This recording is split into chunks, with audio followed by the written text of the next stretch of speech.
All right. All right, thank you, everybody, for attending this evening. We will call the Belvedere City Council Committee of the Whole meeting of November 12, 2024 to order. If the clerk will help me with the roll call, please. Albertini. Here. Brereton. Here. Fleury. Here. Frank. Frank absent. Freeman. Here. Gramkowski. Here. McGee. Here. Mulhall. Mulhall absent. Peterson. Here. Stevens. Here. 8 present. Okay, thank you. Under public comment, I guess I would just like to say that for those that don't know, former Mayor Mike Chamberlain passed away this past weekend, and certainly want to offer our condolences to his wife Darcy and his daughters Stacy and Natalie and the entire Chamberlain family as they grieve the loss of Mike. And under public forum, we have none. Reports of officers, boards, and special committees. Building, planning, zoning, unfinished business, we have none. Flipping the page, item 2, building, planning, zoning, new business. Item A, building department update. Mr. Countryman is not here this evening, but I do have a memo here, and I will read it. For the month of October, the department issued 92 permits for a value of construction of $1,400,000 with revenue of $25,000. 11 were commercial, 81 residential, no single-family homes.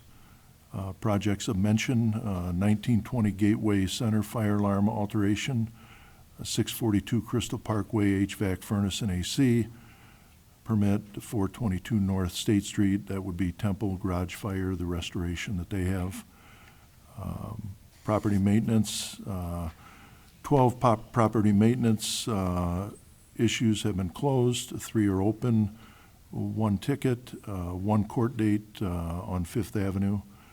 That one has been going on for a long, long time, long before I got here. And I guess that concludes the memo that Mr. Countryman had left here with me. If there's any questions, I'll try and answer them. We'll try and answer them if anybody has any questions.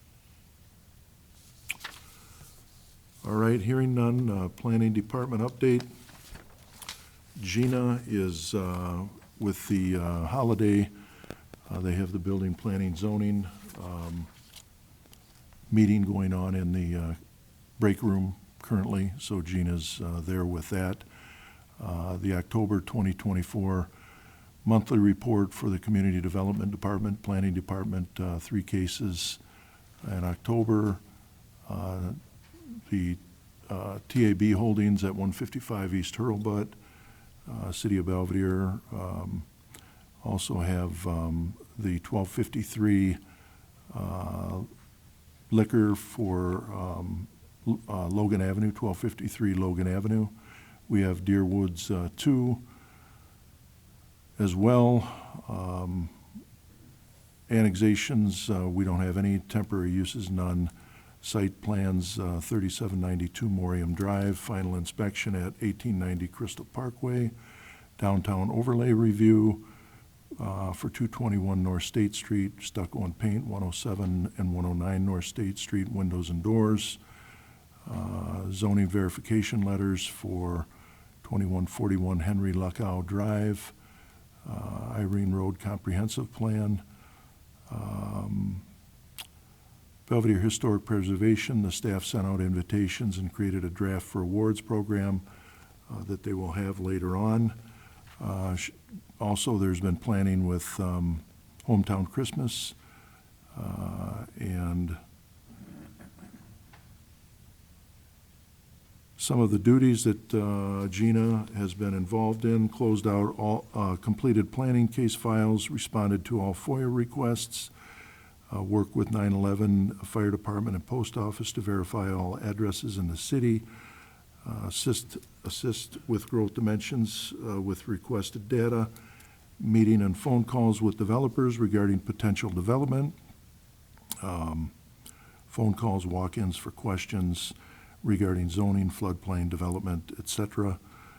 Prepare minutes, agenda, and packets for various committees, commissions, and boards. Prepare deposits and purchase orders for bill payments. Attended a stakeholders meeting for the Boone County Comprehensive Plan, and was appointed by the Boone County Board to be the local representative of the Quad Cities Regional Economic Development Authority.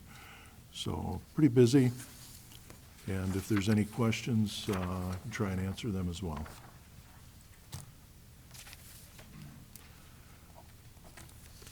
All right, hearing none. Public Works, item 3, Public Works unfinished business, we have none.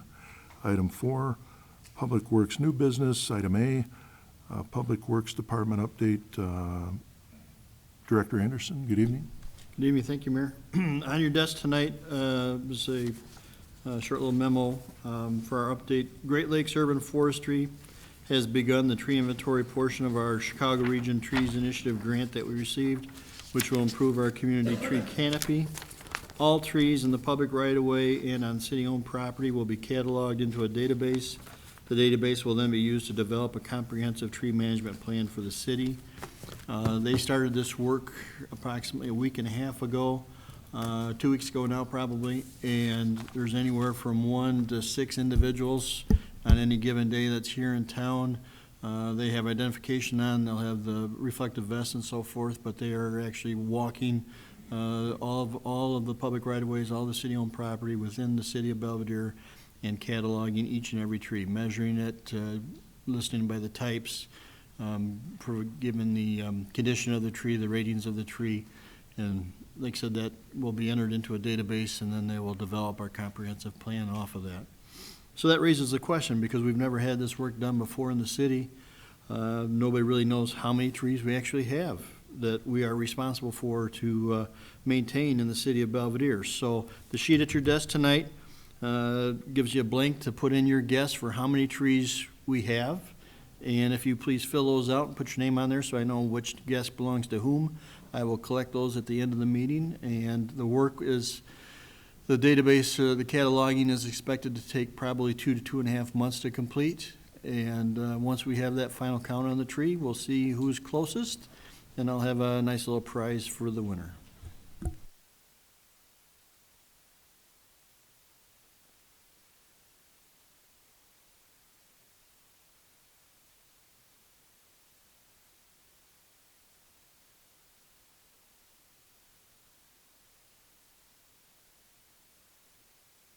Excuse me, let me start over again. I didn't have the microphone on. Item 4B, 6th Street Low Flow Channel, change order number 1 in your packet was a memo from Director Anderson dated 11/5 of 2024 regarding the 6th Street Low Flow Channel and some of the construction work that we have done out there and that we also have yet to complete. Director Anderson. Thank you again, Your Honor. Memo in your packet regarding our change order number 1 request. During construction of the 6th Street Low Flow Channel, it became apparent that the existing soil conditions were not permitting the concrete weirs to properly channel the constant stream of water down the low flow channel. Our contractor, Martin Construction, made several attempts to reestablish the protective clay barrier around the weirs, but were ultimately undermined by that constant stream of water. The proposed change order will establish concrete wing walls adjacent to the 7 concrete weirs to prevent the erosion and ensure that the constant stream of water is contained within each leveling pool to create the desired 8-inch minimum depth of water. Martin Construction has proposed a not to exceed amount of $40,000 to complete this additional work. The awarded contract for the 6th Street Low Flow Channel was $283,485.09. The change order would represent a 14% increase to the contract. This work was not contemplated at the beginning of the project. This work came about as a result of what we found in the field and conditions after the majority of the work is done. The reason why it's before you now and not earlier is because the contractor was delayed in getting the pricing work back to us because of his workload, and B, the work could not be done until the crops were out of the field adjacent to the low flow channel. So the crops have now been taken out, and once we get council approval on this to move forward, then the contractor will be able to do this additional concrete work yet this season, this fall.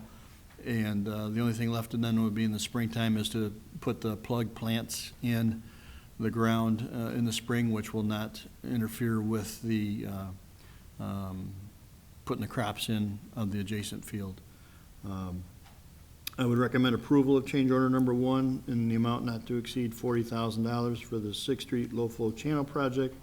This work will be paid for from line item 015-751-8058.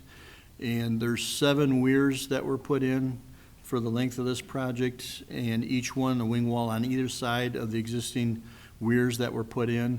So there'll be 14 different forms and pours and setups to do. So I think the not to exceed $40,000 is quite reasonable.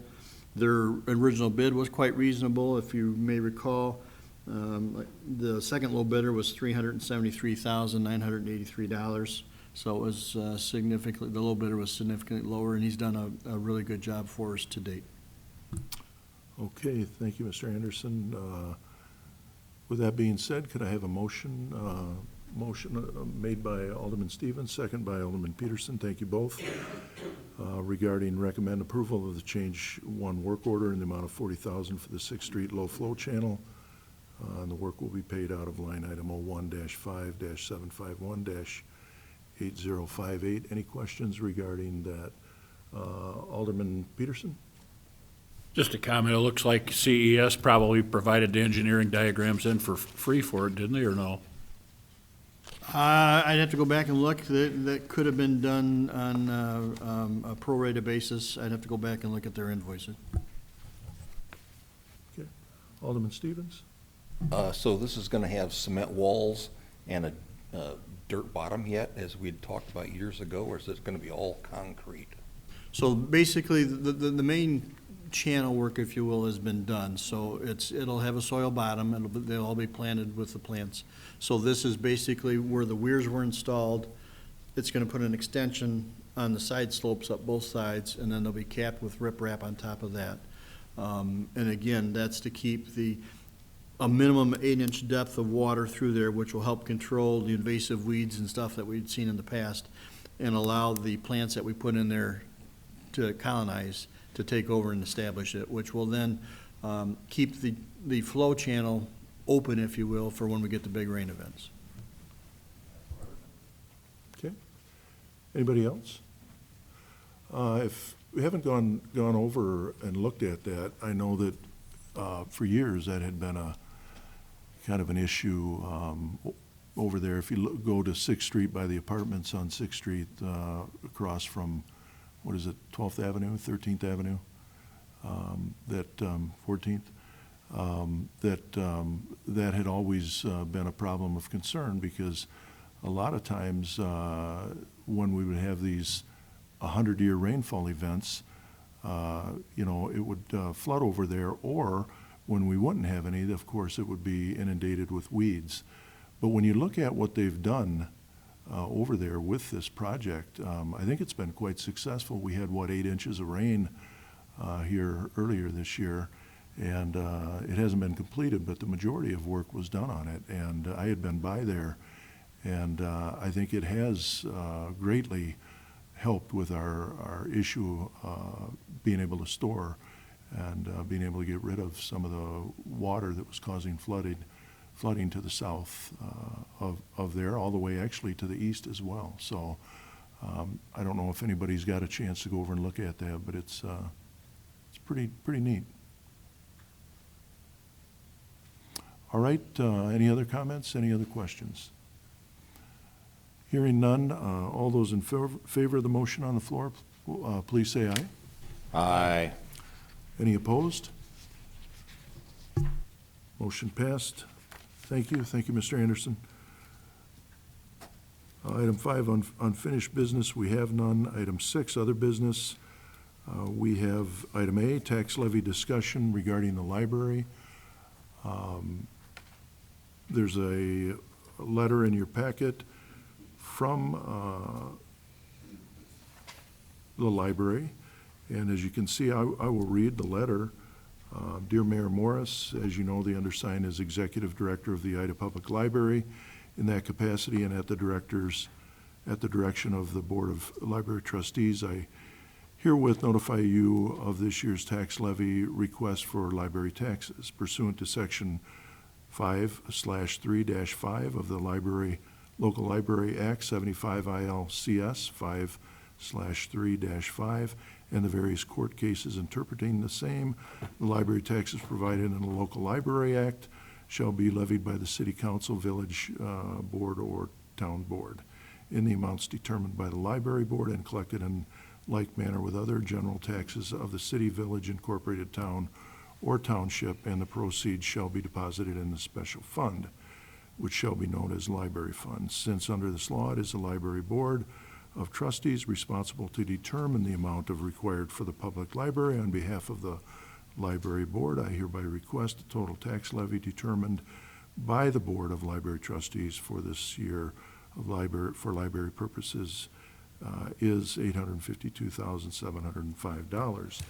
If you have any questions in regards or require assistance in any respect, please do not hesitate to contact the undersigned. We appreciate the fine support given to the library in the past, and you know that it will continue into the future. Very truly, Mindy Long. That was the letter. Do we have anybody here that wanted to address the library? I know there's a budget in here. If you do, please come up, state your name, and make sure that microphone's on, please. Thank you. Daniel Rebelo, I'm the library treasurer. Do I have to state my address still or no? Okay. As you see, like from the previous year, it's going up about $31,705, and that's just hopefully be a small increase, about 3.5%, I believe. If you go through each line item, it's very consistent, the same. Even the salary is jumping up a little bit, just going up with keeping up with the wages. The state of Illinois going to $15. Even though we haven't filled in those positions of full-timers, that's the reason like why you see increase. If not, would have been a little bit slightly more. That's where it's one of the ways we're trying to keep the cost down, not trying to fill in the temporarily right now as a full-time staffers. Other than that, hopefully you guys had enough time to go line item by line item. If not, I can happily go each one. It's very consistent from the previous years. Unless you guys have any other questions for me, I'll be Sure. happy to answer. Do you have any items in here that you wanted to highlight? So far, no. I just wish we had a little bit more for the bookmobile. That's a ongoing cost. That's just being very conservative cost. I can find it's in a bookmobile. This will be the expenses for the book operating expenses. It'll be $5,150. That's $12,000. What was your increase for the staff for your employees? Right now, what's going over, it's about $26,382.10. Percentage-wise, do you know? Percentage by no. Yeah. And that's just going across like the full board of like each employee that's making under 15 right now. How much was that for the director? The director still hasn't had an increase the past 3 years yet, and we're right now in discussions if there will be an increase at all. Is that included in here? No, not yet. Okay. All right. Any questions, any comments regarding the budget that's in front of you regarding the May 2025 to April 26th Ida Public Library? Alderwoman Graham-Kowski, good evening. Thank you, Mayor. How many full-time employees and how many part-time employees are there? Not with certainty, I believe there's 6 full-timers. That's with the director, the IT.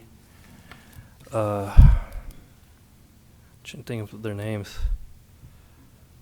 I think about 6 and about part-timers, probably like 9 or 10, if I'm not mistaken. If not, I can always come back with the actual numbers or email City Hall, see if they can disperse that information. Okay, thank you. And also, let's see, you have a mortgage as well as you're paying rent. What's the rent for? The mortgage is, if you know what the library is at, there's a church right there. The library owns that church, and we're still paying mortgage on that, and there's also a house in that same plot. That's still being paid for, and I think that's 3 years. I think they call it a bubble, when we have to figure out when we're gonna pay in full the mortgage or continue trying to find a different rate so we can continue paying our monthly, the mortgage. And what is the house used for? Right now, it's being rented out right now. So other than that, hopefully it's for the future so we can expand the library so it can be more of a parking space or expand to the building. But we haven't gotten to that level of trying to get more funds in so we can do a capital project. It's a few $1 million, and we're not there yet, not even close. Thank you. And for the bookmobile, what is like your return on investment for that? Do you have any idea? No, I have no idea on that. But I can always ask the library or our bookkeeper, Rebecca. She'll have more definitive answers for that. But I'll write that down, so you'll return. Thank So I know you. they go to each middle school, high school, elementary school, all the way around. But other than that, I know we have had a good percentage of a lot of kids going to the bookmobiles, getting during the lunch period, especially high schools, during lunch. Kids, high schools, they go and get rent library books, which is very nice. I'd be interested to see how it's utilized in the neighborhoods, if anybody's using it, how many come through in the various neighborhoods, like on a Saturday afternoon. That would be helpful to know. And then finally, do you have a budget you can share with us? Was there not a budget in there? Well, I mean, did I not see anything? Maybe I didn't see it. Do you have you've got endowments, right? Yes, we do. And they're listed in here? Maybe I didn't see it. No, not the endowments are here. No, that's where the endowments, it's the Blackburn and also I don't want to butcher their last name, the Leach family. I think we get about $30,000 a year, and that's usually just to purchase books. And that usually gets into to our book collections. It goes into the young adults and children. And that's how it's divided up. Thank you. You're welcome. Okay, any other questions? Alderman Fleury? Thank you, Mayor. Good evening. Good evening. So on the next thing, it says that the library is asking for a 5% increase, but you said 3.5%. So do you know what the increase is overall from last year's to this year? I thought it was 3.5, it could be 5 percentage-wise. Last year we asked the same 5%, if I recall correctly. So we're just doing the same thing again this year.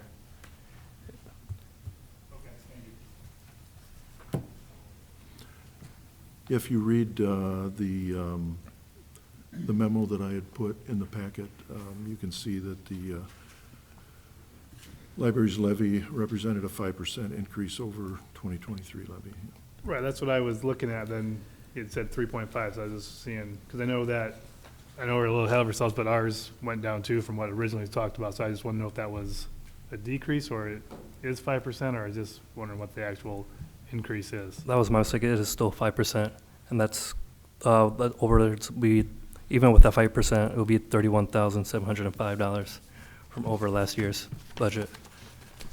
Right, and that's mostly covering the personnel because of that mandated going to $15 an hour. That's So- correct, because okay. the salaries, it's going to go up to like $26,302.10. That's just to cover up the wages of staff. Right, and then how many more years do they have to implement to 15? Because I know it was a stepping process. I think next year, January 1st, is when everything gets to $15 in the state of Illinois. Okay, thank you. Alderman Peterson? It looked like, Evening. by my calculation, the personnel costs for staff alone looked like it increased 4.9%. And it looked like from the audit information that the city had from Sikich a couple weeks ago, looked like the balance sheet, it looked like there's pretty fair amount of cash reserves on account. It's really not any of the city's business, you know, you guys are the oversight. But what, how many months of typical expenses you think are on hand? Because your checking account, I think, was $750,000 or 800,000, something like that. So it looked like there's some pretty good cash reserves. And I just wondered how much of the levy is gonna get expensed this year, or how much is retained, or? Endowment, we can't touch it. The only thing we get from this is just interest. The only thing we have in reserves right now is barely a month of operating costs, and I believe in the state of Illinois, there has to be a minimum of 3 months of operating costs, and we haven't done that yet. The only thing we've done recently was from the reserves, try to put 40,000 to from our cash flow to the reserves, $40,000, just to hopefully have a buffer of like about a month and a half. But the endowments, we can't touch it because they're restricted. The only thing we can do is just keep on receiving the interest rates from those. Right, I wasn't talking about the endowments and trusts and that sort of thing. I was just talking about, you know, cash, the liquid part of your earnings. So you're talking about how much we have in total? Everything you see in this budget is what we have on hand right now, besides the endowment that we can't touch, unless I'm missing your question.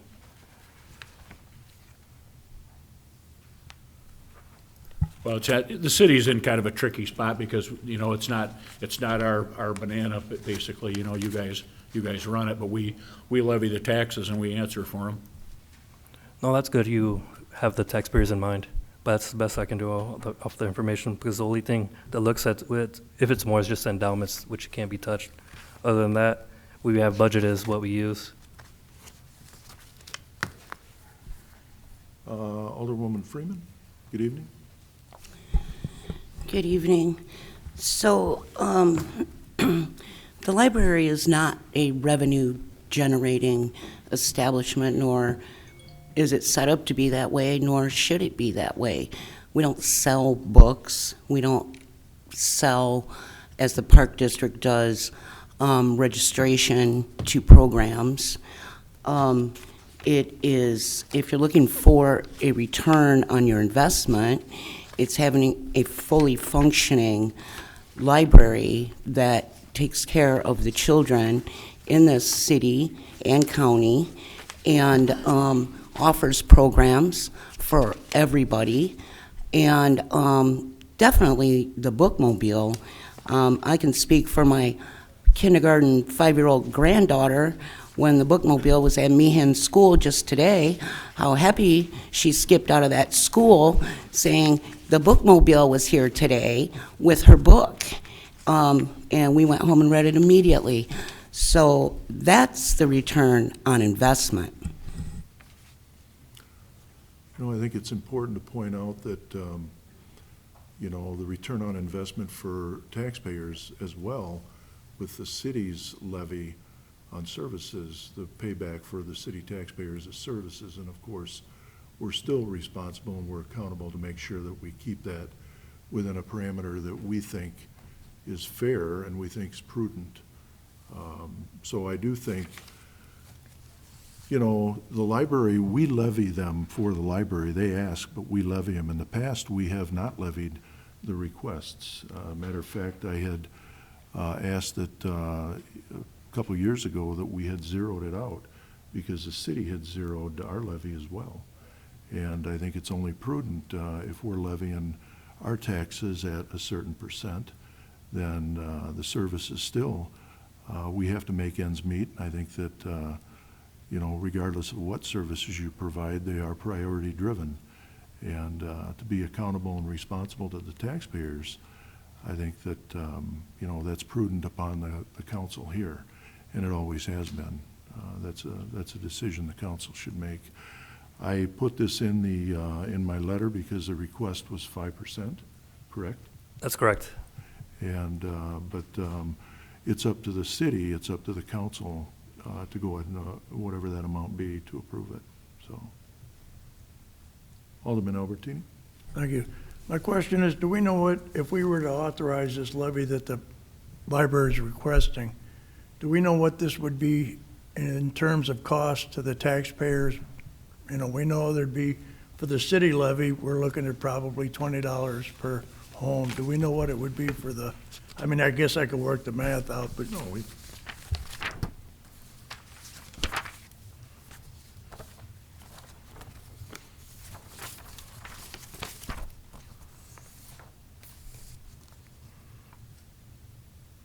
so the levy amount at 5% is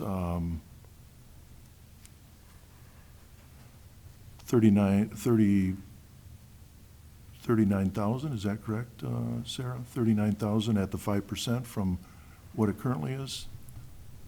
It would be an additional $40,605. If you want to talk about how it affect a taxpayer,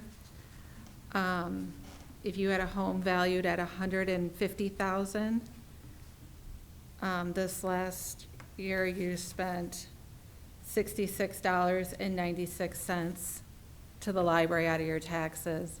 With this, you would be looking at spending $70.31, which is an increase of $3.35.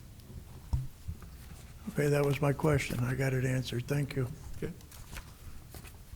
Any other questions? Any other comments? And if you look at Alderman Burden, yes. Thanks, Mayor, appreciate it. So I basically have two wishes or desires for this library when it comes to the tax levy. And the first one, I wish this were a county library, because the whole county uses it, and then we could, share the cost amongst the county.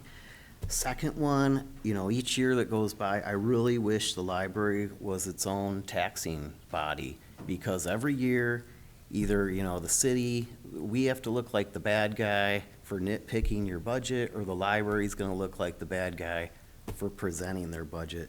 We don't have this opportunity with the park district, the school district, the township, the county. So if there's something we can do so the library can finally be its own taxing body, I don't know if it's a referendum, but I think that would be wonderful for everybody. Thank you. Any other comments? Any other questions? Alderman Peterson? I agree. It's taxation without representation if you don't get to pick the people that spend your money.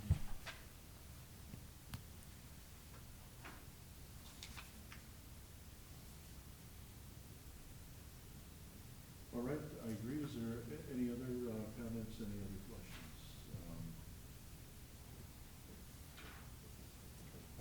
So I guess it would be appropriate, then whatever the council wants to do regarding the motion forward to city council, the tax levy ordinance, levying taxes for all.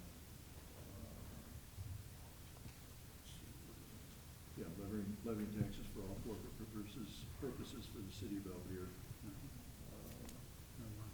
For the, included, okay, for the library, which would be library levy at $152,705, representing a 5% increase over the 2023 levy.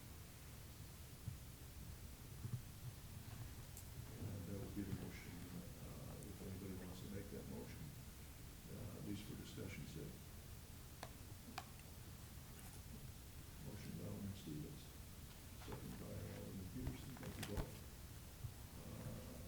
Any questions, any comments? Alderman Fleury. Thank you, Mayor.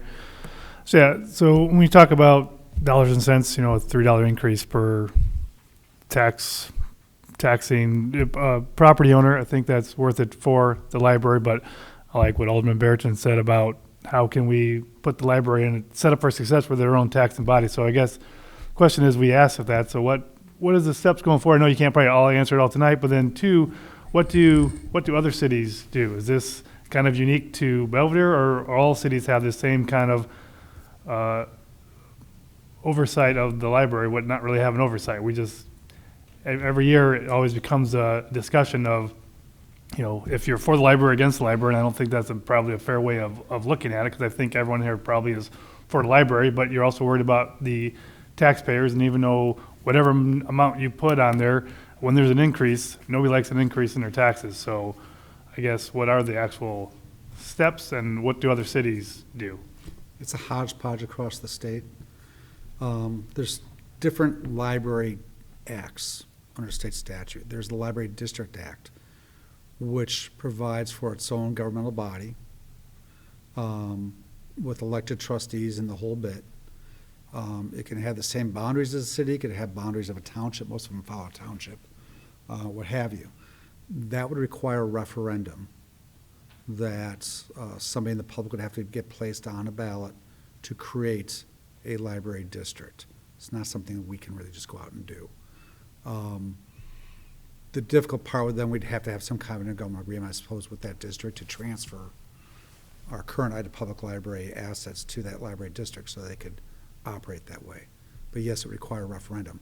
Some areas of the state have library districts. If you look at, for example, McHenry County, they have township library districts around the county, and I can't think of a single municipality that has a municipal library, but don't quote me on that. But then you look at Rockford. Rockford has a municipal library like we do. So does the city of Chicago. And so it really depends on how the library is created as to which act they're under. So when the Ida Public Library was created, it was created as a municipal library through ordinance by the city at that time. And that's the way it's set up the way it is. And state statute says that the library, municipal library, actually is its own legal entity. It's not a department of the city. The mayor, of course, appoints the board of trustees with the advice and consent. Actually, I can't remember if that's advice and consent. Advice and consent of the city council. Yes, it is. But once they're appointed, they act on their own with the exception of adopting the levy, which we have to be involved in. And I think that also requires us to be involved if they want to use eminent domain. But other than those, very specific instances, they really are their own governing body. But in answer to your question, somebody would have to go forth with a referendum to create a library district. Okay. All right, Alderwoman Graham-Kowski? Thank you, Mayor. So at first blush, you're asking for $40,000 more. And I'm looking at salaries at $26K more. Some of that's going that, but if you look at the item box, let me go through my phone again. We'd increase on other line items. I'm just saying, that's what I see, like, it's right out of date. Well, the reason I did this, the staff, because it will be the bigger amount you'll probably catch your eye on, will be the 26,000 for the majority of it, then the rest of that, just find those for the other budgets of small little increases of office material, and such a thing as that.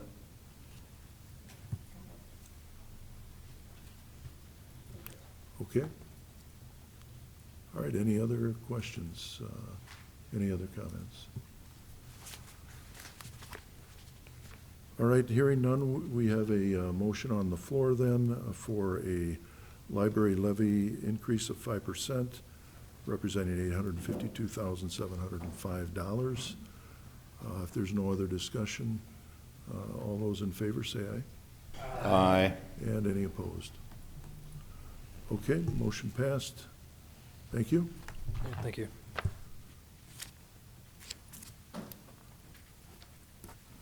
All right, and this will come back to the council in 2 weeks. Item B is the tax levy discussion for the city of Belvedere. In your packet, I had attached a memo from myself dated November 5th, 2024 regarding the tax levy ordinance. I'll read it. Attached is a proposed tax levy ordinance. The ordinance proposes a 2.4% increase in the city's tax levy, and it also talks about the 5% increase in the Ida Public Library's tax levy over last year's levy approved December 19th of 2023. On November 4th, 2024, the City Council approved an estimated tax levy increase totaling city's levy of $5,863,977, which represented a 4.8% increase over the tax 2023 levy. The library's levy, as we just voted on, was $852,705. That represented a 5% increase over the 2023 levy, as we had discussed. The audit presented October 28th by Sikich 2024 revealed that the city is currently comfortably meeting its required 3 to 6 months of reserves. Additionally, the city has enjoyed new non-property tax revenue derived from the additional new commercial development in the city and anticipates new revenue from previously approved industrial development. While caution is warranted, given the still unclear cost of providing ambulance service to residents, the ever-looming pension obligations, and the anticipated losses of the grocery tax and the reduction in the PPRT from the state, I believe that a 2.4% increase in the city's tax levy, as opposed to the estimated 4.8% increase earlier, is warranted for the 2024 tax levy ordinance. In short, it is likely that there will be sufficient non-property tax revenues available in the upcoming year, and when coupled with a 2.4% increase in the levy to maintain a healthy reserve, we will meet the city's anticipated operational expenses and adequately fund the city's pension obligations. A 2.4% increase allows us to meet the city's needs of providing services to our citizens, and it is less than the current CPI consumer price index of 3.4%. Please keep in mind the last 4 years, the average consumer price index in total rose by 22.7%, which has had a dreadful inflationary impact, creating high costs for all goods and services. It is my belief and goal that as we continue to successfully market Belvedere, there will be additional business economic development and job creation success here. This success will result in future revenue, providing rate relief for taxpayers, while also making sure we continue to meet our future service obligations to Belvedere taxpayers. Additionally, a future Stellantis plant reopening continues to be a major priority for this administration. A successful reopening of our auto plant keeps our future tax levy in check while providing our citizens with job opportunity, quality of life benefits, and helps keep Belvedere affordable. Bringing back auto manufacturing will be vital to our quality of life in Belvedere, and I am more optimistic now that it will occur in the near future. The attached proposed ordinance does not modify the Ida Public Library's requested levy of $852,705, which represents a 5% increase over the previous year's library portion of the levy. Recommended motion to approve the City Council tax levy ordinance levying taxes for all corporate purposes for the City of Belvedere for the fiscal year beginning May 1st, 2025, as presented. So if I could have a motion to that effect to start the discussion, I would appreciate it. Motion by Alderman Peterson, second by Alderwoman Gramkowski. And if there's any questions regarding the memo or regarding the levy, feel free to ask. Alderman Fleury. Thank you, Mayor. What would be the actual dollar cost then to the citizen?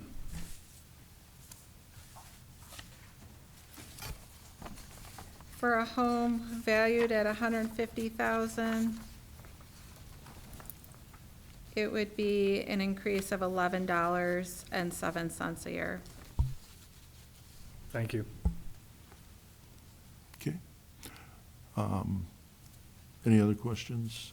Any other comments? Alderman Peterson? Well, I think we owe them something like this. I mean, as you look at our neighborhoods, you know, it's pretty obvious we've got a fair amount of people that probably don't have a 3 to 6 month, typical expense reserve on hand. And living dollar to dollar, I think we need to do what we can to not tap them for more funds, but find where we can get by as we run our own households. I agree. Thank you. Any other questions, any other comments?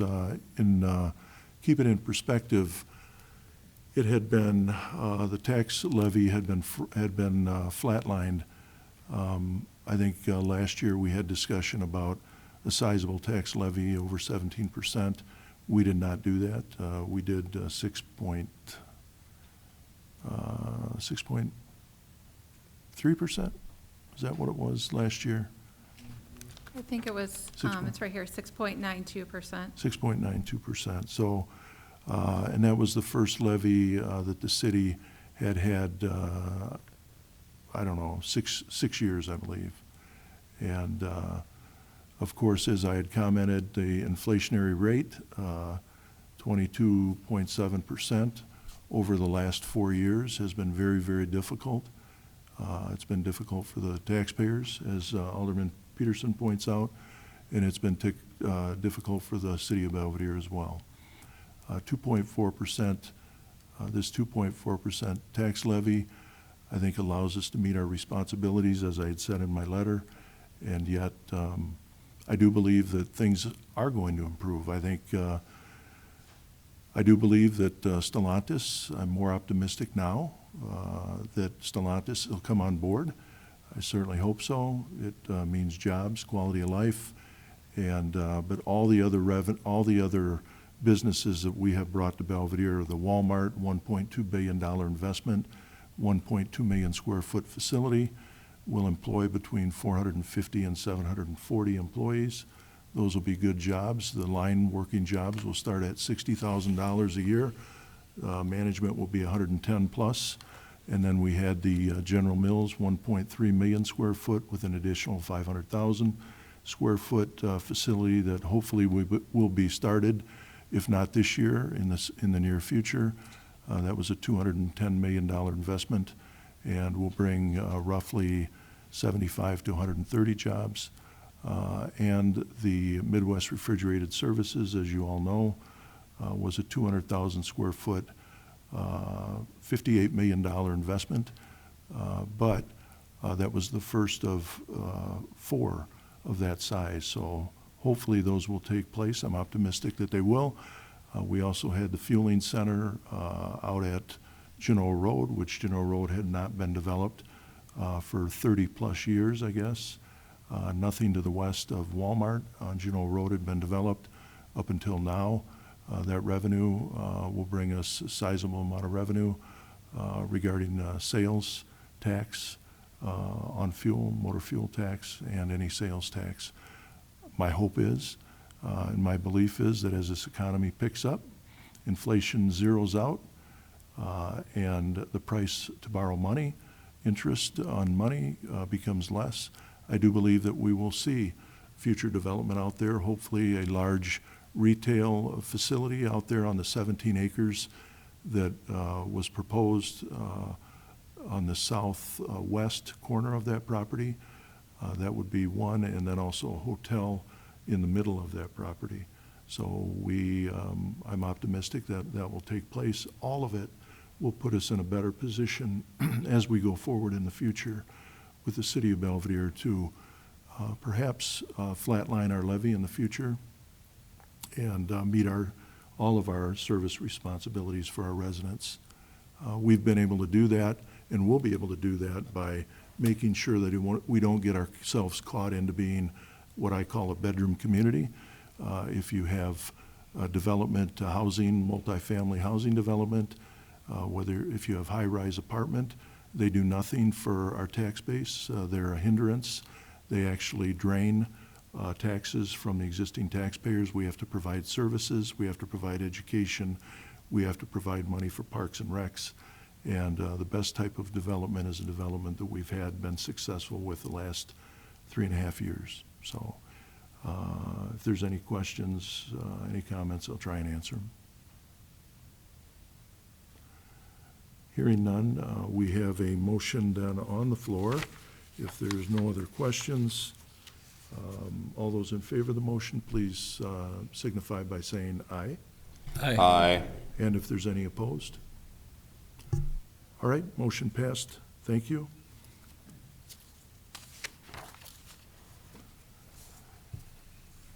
And then we also have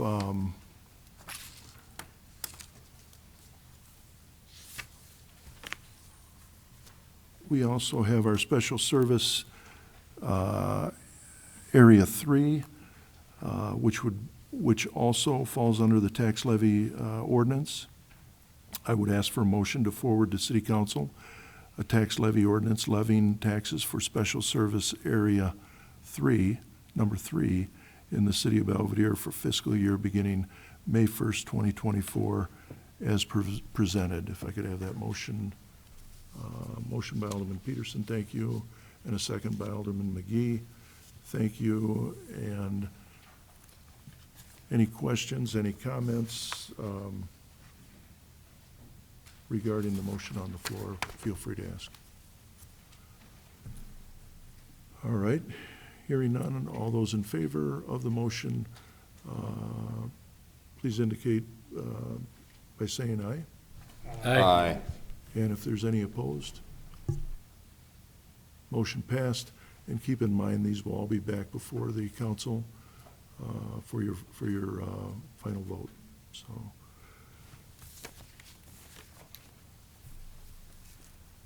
That was that one. Oh. Okay, and also I need a motion to forward to City Council tax levy ordinance levying taxes for Special District Area 2, in the city of Belvedere for fiscal year beginning May 1st, 2024, as presented. If I could get a motion to that effect, please. Motion by Alderman Peterson, second by Alderwoman Graham-Kowski. Thank you both. Any questions, any comments regarding the motion on the floor?